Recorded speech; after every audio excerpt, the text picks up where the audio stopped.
Kami dari kelompok 1 yang beranggotakan Aditya, Azara, Damar, Farika, Keira, Iza, dan Raka.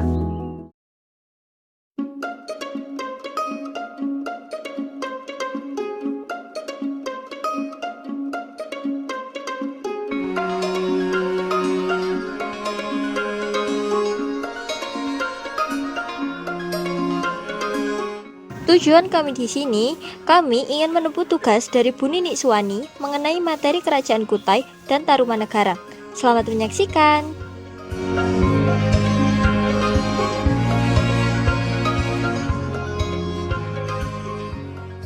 Nah, di sini saya akan menjelaskan mengenai silsilah dari Kerajaan Kutai sendiri. Kerajaan Kutai adalah kerajaan Hindu-Buddha pertama di Nusantara pada abad keempat sebelum Masehi. Kerajaan ini berada di Kalimantan Timur.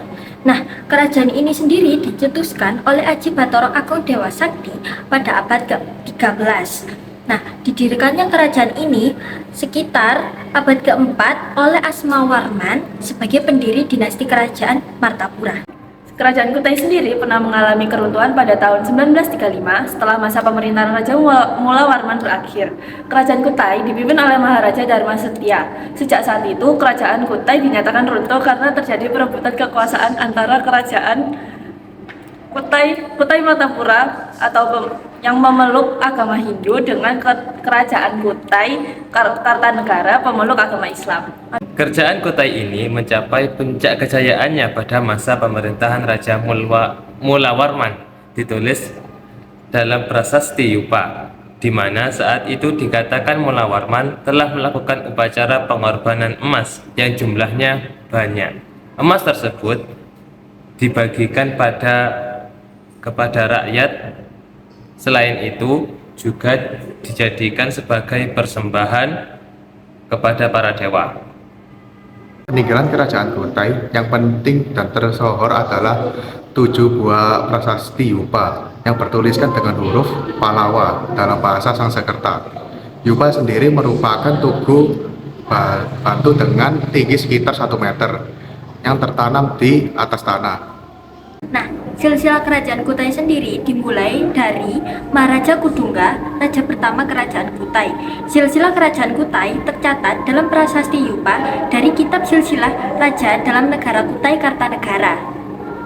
Nah, dari Prasasti Yupa sendiri diketahui yaitu sebanyak 20 generasi sebagai berikut. Yang pertama yaitu Maharaja Kudungga, lalu yang kedua Maharaja Mulawarman, yang ketiga Maharaja Gajayana Warman, lalu yang keempat Maharaja Tunggawarman, dan yang kelima yaitu Maharaja Jayanaga Warman. Tarumanegara adalah kerajaan bercorak Hindu tertua kedua di Indonesia setelah Kutai. Ditinjau dari lokasinya, lokasi kerajaan Tarumanegara terletak di dekat Sungai Citarum, Jawa Barat. Kerajaan ini berdiri pada abad ke-4 Masehi atau lebih tepatnya di tahun 358 Masehi yang didirikan oleh Maharesi Jayasingawarman. Tarumanegara dipimpin oleh 12 raja sejak kerajaan tersebut didirikan.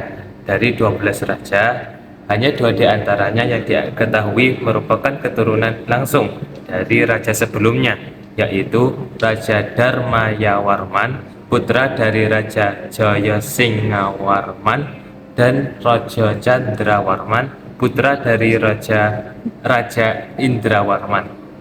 Nah, kerajaan Tarumanegara sendiri itu memiliki peristiwa penting, yaitu dalam salah satu prasasti yang ditemukan yaitu Prasasti Tugu, dijelaskan bahwa kerajaan Tarumanegara terdapat peristiwa besar, yaitu penggalian Sungai Candrabaga oleh Raja di Rajaguru dan penggalian Sungai Gomati sepanjang 612 tombak atau 12 km oleh Purnawarman pada tahun ke-22 masa pemerintahannya.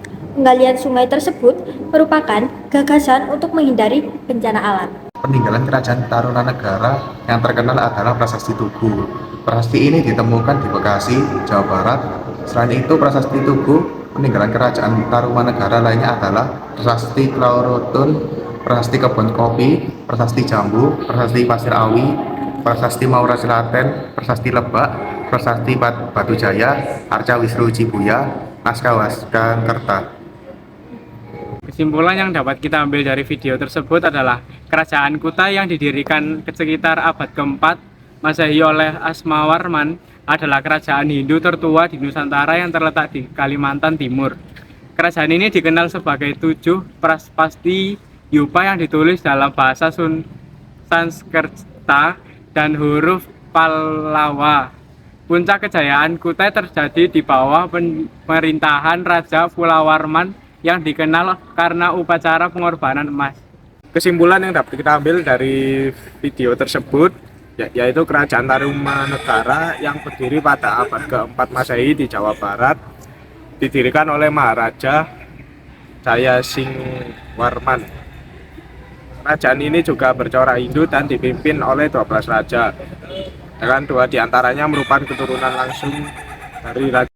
Manfaat yang dapat kita ambil dari pembelajaran kali ini adalah kita bisa untuk tidak mengulangi kesalahan yang dilakukan oleh raja pada masa terdahulu, dan kita harus melanjutkan sifat perjuangan yang diterapkan oleh raja-raja terdahulu.